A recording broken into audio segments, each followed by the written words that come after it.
question concerns that law that you just cited, that 1977 law. The question is about Brazil, the 50% tariffs on Brazil.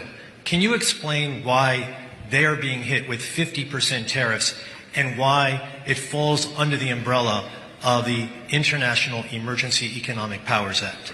Certainly. Happy to do that. Now, to be really specific about Brazil, there's actually two regimes at place right here. There's the reciprocal tariff rate of 10% on Brazil, which everyone in the world has, which we're trying to do to control the global trade deficit, which is a huge problem for us.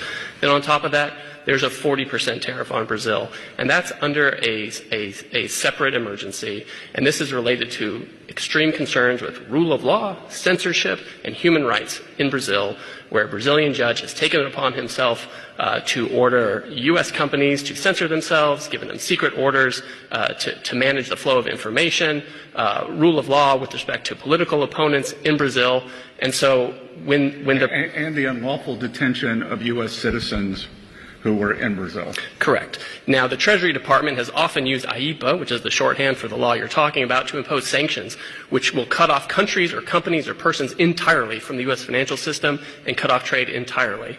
If the president can cut off trade entirely, he can certainly impose a tariff, which is a lesser measure than a full sanction.